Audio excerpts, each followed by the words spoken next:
हाँ तो बच्चों, कैसे हैं आप लोग।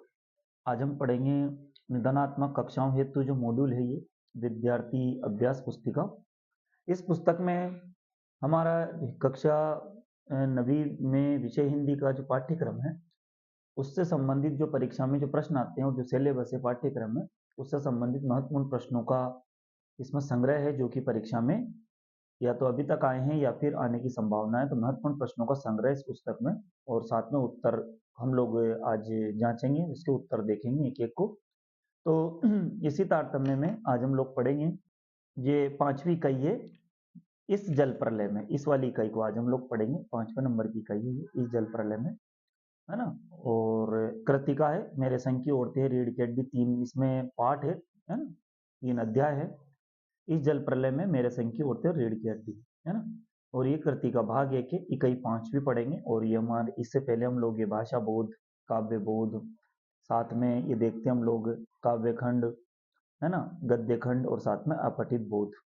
ये सारी इकाइयां जो है जो यहाँ सूची दी हुई है इसको हम लोग अभी तक पूरी कर चुके हैं। और आज हम लोग इसी तारतम्य में अंत में जो ये विषय वस्तु है इसी के महत्वपूर्ण जो विषय से संबंधित जो महत्वपूर्ण प्रश्न जो बनते हैं जो वस्तुनिष्ठ से लेकर के लघु उत्तरीय तक है उनको आज हम लोग देखेंगे। तो दोस्तों, हम लोग इकाई 5 पर आ चुके हैं, इसके जो महत्वपूर्ण प्रश्न हैं इन पर आ चुके हैं। लेकिन वीडियो प्रारंभ करने से पहले हर बार की तरह आपसे बोलना चाहूँगा कि चैनल पर आप नए हैं तो एक बार इसको सब्सक्राइब जरूर करें, साथ में बेल आइकन को दबाएंगे तो आपको विषय से संबंधित नई नई वीडियो मिलती रहेगी।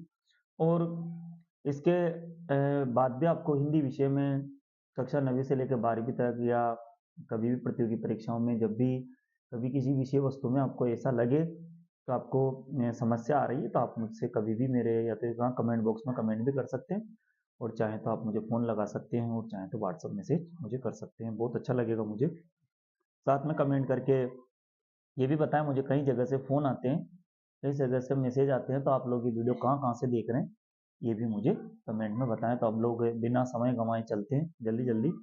इस जल प्रलय पाठ की विधा है वो रिपोर्ट आज है। फिर रेणु के प्रसिद्ध आंचलिक उपन्यास का नाम क्या है दोस्तों? मेलांचल, है ना। इसके बाद फिर 1967 में जब पुनपुन नदी का पानी घुस आया था तो कहाँ आया था? राजेंद्र नगर में। नानी के पति शादी के तुरंत बाद उन्हें छोड़ करके बैरिस्ट्री पढ़ने गए थे, तो कहाँ गए थे वो? विलायत गए थे। सज धज कर रत जगह मना रही थी, तो सज धज कर जो रत जगह मना रही थी तो कौन मना रही थी? वहां की औरतें व्रत जगह मना रही थी, है ना। इसके बाद फिर चोर कमरे में घुस आया था। किसके कमरे में घुसा चोर? तो नानी जी के कमरे में घुस आई। मेरे संग की औरतें ना, उस पाठ से है ये। इसके बाद आगे थे कृति का भाग 1 में आए पाठों में एकांकी जो है, 3 पाठ है उसमें एक एकांकी है ना। तो उस एकांकी का एक रिपोर्ट आज है ना। तो जो एकांकी है उसका क्या नाम है? तो रीढ़ की हड्डी एकांकी हमारे पाठ्यक्रम में है। इसके बाद फिर एकांकी में उमा की माँ का नाम क्या है? प्रेमा। शंकर शारीरिक रूप से विकृत होने के कारण क्या कर सकता था? ठीक से चल नहीं सकता था। रामस्वरूप ने रतन से क्या मंगवाया था? तो रतन से उन्होंने क्या मंगवाया था? मक्खन मंगवाया था, है ना। इसके बाद फिर रतन कौन था साहब? तो रतन जो था वो घर का नौकर था, तो रामस्वरूप का नौकर था वो रतन, है ना। ये रिक्त स्थान है। रेणु का पूरा नाम क्या था? तो रेणु का पूरा नाम यहाँ लिख देता हूँ, आपको पता भी होगा वैसे तो, फणीश्वर, है ना, फणीश्वर नाथ रेणु, फणीश्वर नाथ रेणु, है ना, छोटी मात्रा लगेगी, ध्यान रखेंगे, रेणु, है ना। इस जल प्रलय पाठ में सन 1967 की बाढ़ में जो कौन सी नदी का पानी था वो राजेंद्र नगर तक आया था? तो कौन सी नदी थी? नदी का नाम था पुनपुन। पुन, इसके बाद है वह जमीन जो जोती बोई न जाती हो, वह जमीन जिसे न तो जोता गया हो न बोया गया हो तो उसे बोलते परती, परती। इसके बाद है मेरे नाना माने जाते थे पक्के, क्या माने जाते थे? पक्के साहब माने जाते थे। क्या माने जाते थे इनके नाना? पक्के साहब, साहब। इसके बाद फिर वे से कम जादुई नहीं मालूम होती, तो वे कौन है? वे पारिजात से, उनकी ये मेरे संग की औरतें पाठ से ये वे पारिजात से कम जादुई नहीं मानी जाती है। इसके बाद आगे देखते हैं, नानी के मन में की आजादी का जुनून था। तो किसकी आजादी? देश की आजादी की।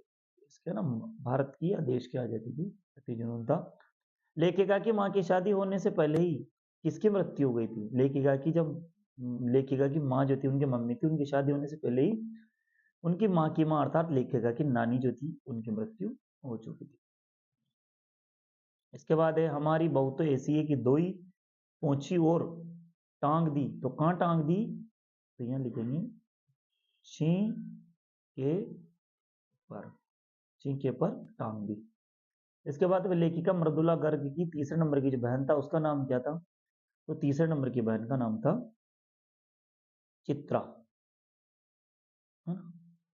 इसके बाद है फिर, उर्दू में तालीम शब्द का अर्थ क्या होता है? उर्दू में तालीम शब्द का अर्थ क्या होता है? तो इसका होता है शिक्षा। इसके बाद 15 अगस्त 1947 के दिन आजादी का जश्न देखने के लिए लेखिका मृदुला गर्ग रोग होने के कारण नहीं जा सकी। कौन सा रोग था उन्हें? टाइफाइड, है ना, जिसे हम टाइफाइड बोलते हैं ना, मलेरिया, टाइफाइड, है ना, वो है ये। इसके बाद आगे देखते हैं फिर हम लोग, सन 15 अगस्त सन 1947 समय लेखिका मृदुला गर्ग कितने साल की थी वो? तो वो 9 साल की थी, है ना, बहुत छोटी थी ये। उसके बाद ग्रामोफोन एक तरह का क्या होता है? बाजा। और इसके बाद फिर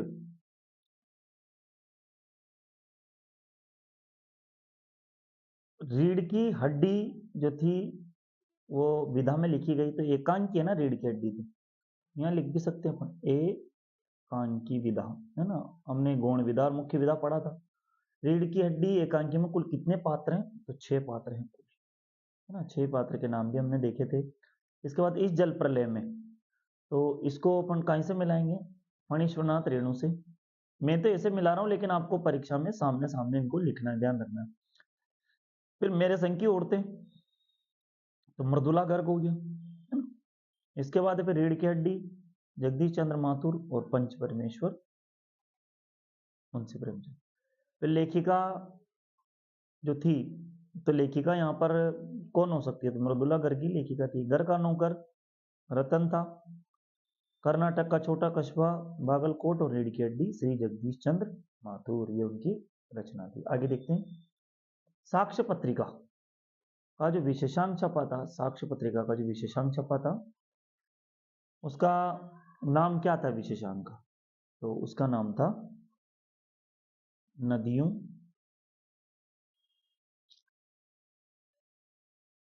की आग, है ना। इसके बाद फिर देखते हैं, पानी देखकर लौट रहे लोगों की आंखों और जबान पर एकमात्र जिज्ञासा क्या थी साहब? ये जिज्ञासा थी, तो पानी कहां तक पहुंचा? पानी कहां तक पहुंचा, है ना, ये उनकी जिज्ञासा थी। या पानी कहां तक आ गया है, या कहां तक पहुंचा, या कहां तक, चाहे आप ये नहीं लिखो तो कहां तक आ गया है, आ गया है। इस जल प्रलय में पाठ में बाढ़ के पानी को क्या कहा गया है? तो मृत्यु का तरल दूत। ये बहुत बार परीक्षा में आया है, ध्यान रखना इसको, मृत्यु, है ना, मृत्यु का तरल दूत, है ना? इसके बाद आगे देखेंगे, पान वाले की बिक्री, जो पान वाले की जो बिक्री है वो अचानक क्यों बढ़ गई थी साहब? ऐसा क्या कारण था? है ना, क्योंकि लोग बाढ़ देखने जमा हो रहे थे, क्योंकि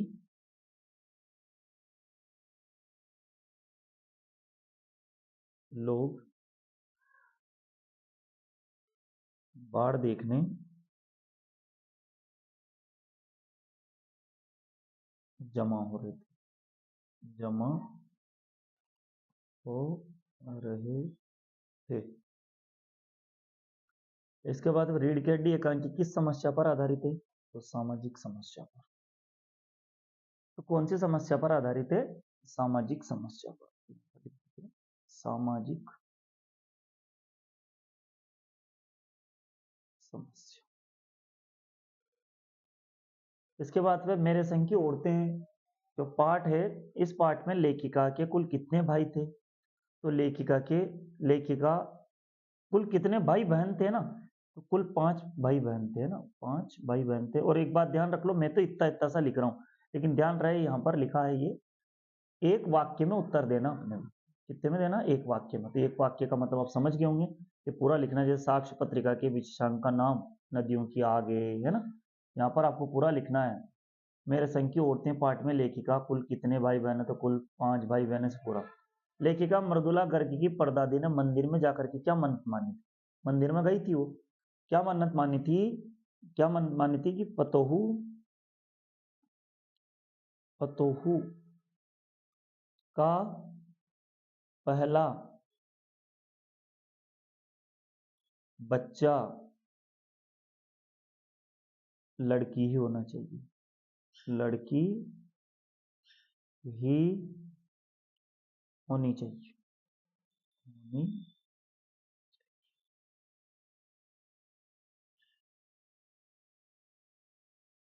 कथा वस्तु के आधार पर रीढ़ की हड्डी एकांकी का मुख्य पात्र आप किसे मानते हैं? तो ये आप पर है वैसे तो निर्भर का आप किसे मानते हो, ये इसमें लिखा आप किसे मानते हैं, लेकिन हम ध्यान से देखेंगे तो उमा ही इसका मुख्य पात्र नजर आती है।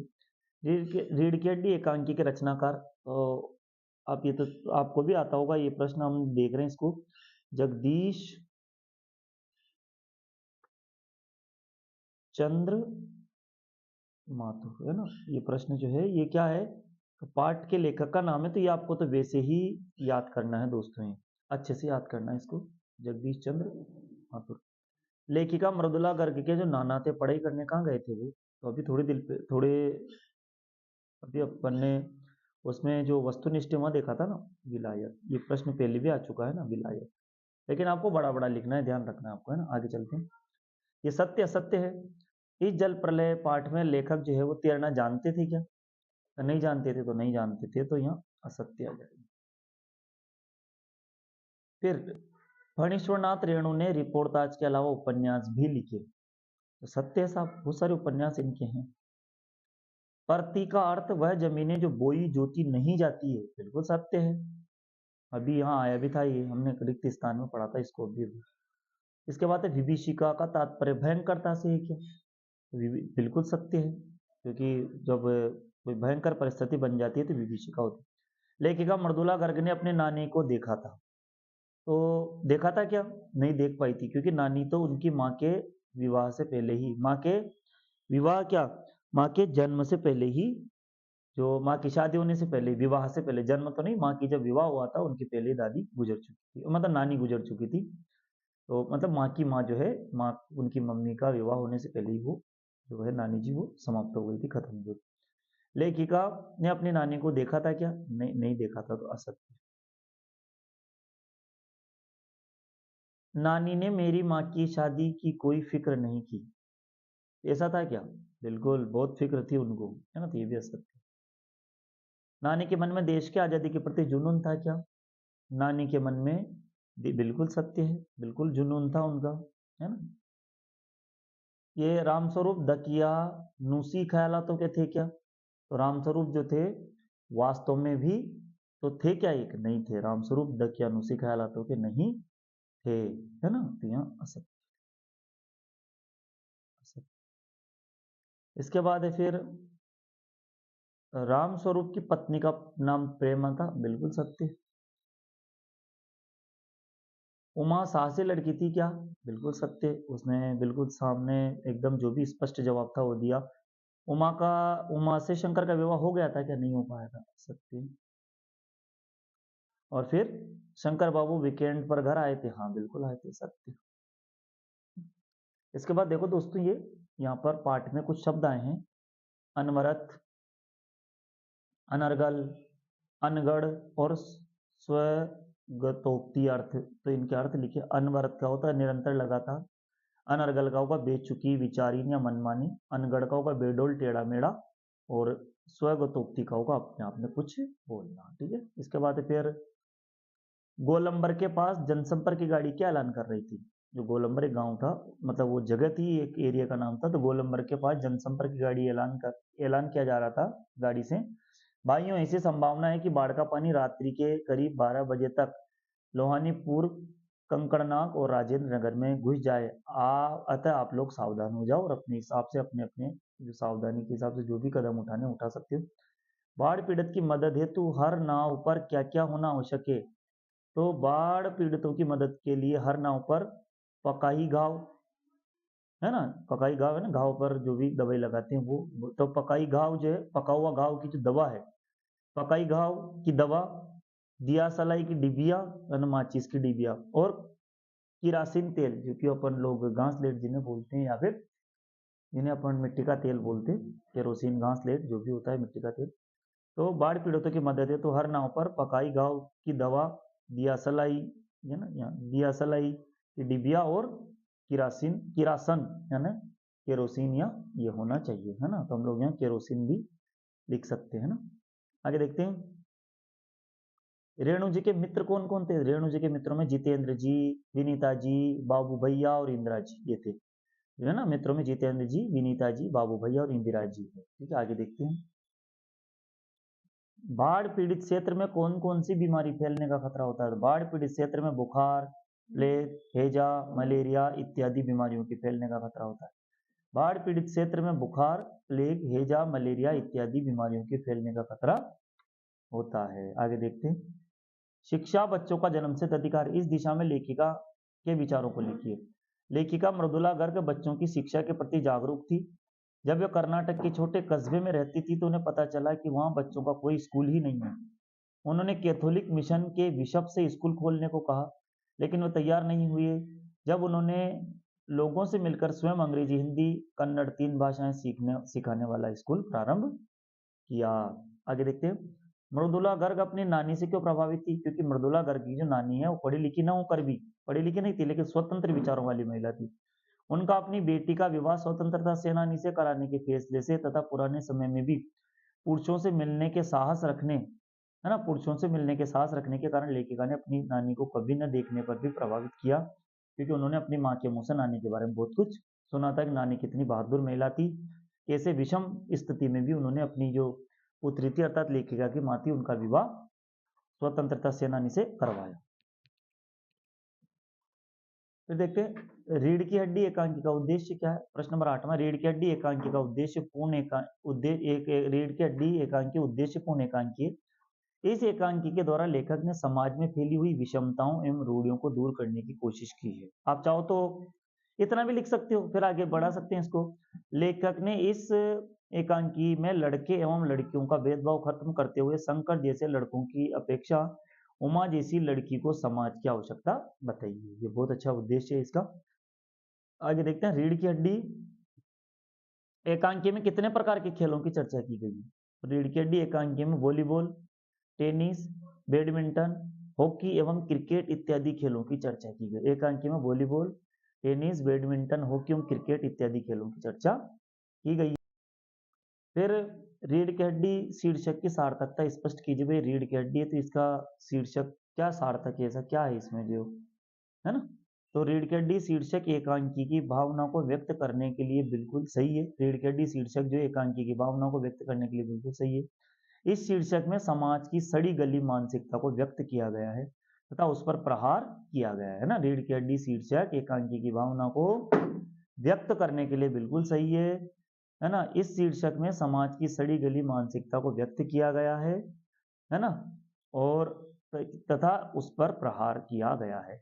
और दोस्तों ये 11वां प्रश्न है ना, रीढ़ की हड्डी एकांकी में कितने प्रकार के खेलों की चर्चा की गई है, ये प्रश्न तो ये हमारा 8वां जैसा ही प्रश्न है ये, है ना। तो एक जैसा है तो इसका उत्तर आप यहाँ देखो, इसलिए मैंने इसको यहाँ नहीं लिखा। तो दोस्तों इस तरह से हमने हमारी जो कृतिका पुस्तक है हिंदी की, जो कि इकाई 5 में आती है, उसको पूरा किया। उसके जो भी महत्वपूर्ण प्रश्न हैं, जो कि परीक्षा की दृष्टि से अत्यंत महत्वपूर्ण है, उन्हीं प्रश्नों को इस मॉड्यूल में, जो मॉड्यूल है हमारा, इसमें संकलन किया है। और इसी मॉड्यूल को आज हम लोगों ने इसको पढ़ा है, समझा है।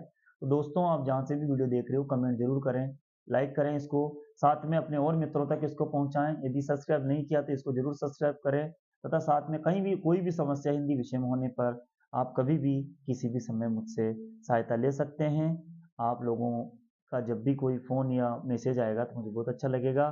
दोस्तों, ये वीडियो देखने के लिए आपका बहुत बहुत धन्यवाद।